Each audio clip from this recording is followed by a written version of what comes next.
Hey, Tussle's Luzzle here. Diving Jolla Cove again. Rocky Reef.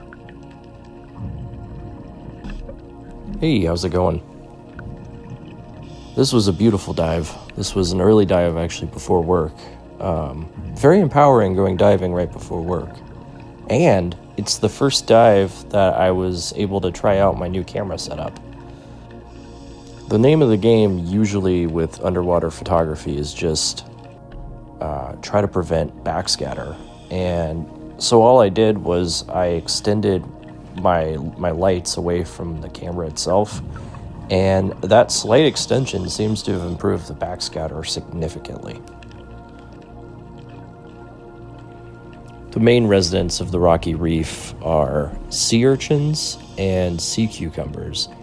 I love sea cucumbers. They gotta be the most exciting, slow-moving creature on Earth. If you don't already love sea cucumbers, you gotta go watch Franks. He's another YouTuber.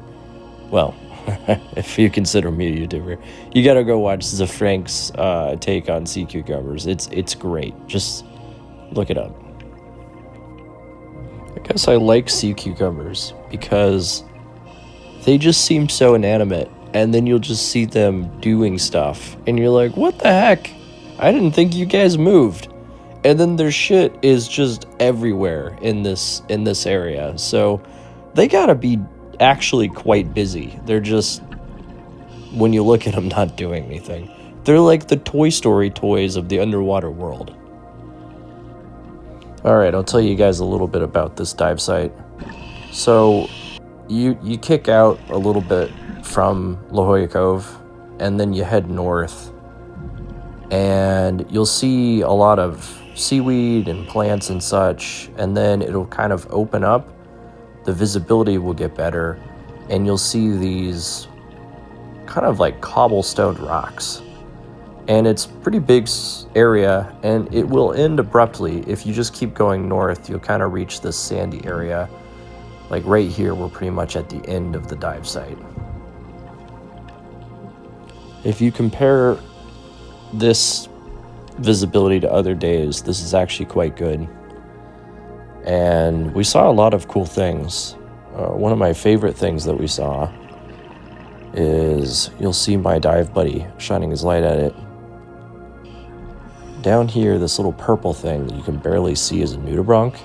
They're like the Pokemon of the underwater world because they're beautiful and they're very vividly colored, but they're so tiny, you have to be a very good macro photographer to get good pictures of them.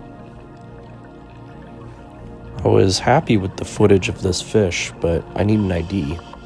If anybody knows what this fish is, let me know. Same goes for this fish. Beautiful white fish, but no idea what it is. And like I've said in previous videos, sometimes, pretty much every time we go out, there's always something new. And this is cool. These are Caletia, which are like these snails. And this is a massive congregation of these snails. And they're actually surrounding their eggs. So you can see those things that kind of look like pumpkin seeds. Those are the Caletia's eggs all over the place. Actually, finding this dive site's pretty easy. It's navigating back that's somewhat difficult. Because if you think about it, Jolla Cove is a pretty small little inlet. And you kind of have to go east from this dive site, and then go south, and then go east. And you can accidentally end up kind of in the Jolla Cove cave area, or you can end up too far west, and you can end up missing the cove altogether and having to swim around the rocky area. Both options are terrible. Anyways, thought this was a beautiful video of a Garibaldi eating a piece of seagrass that had floated up.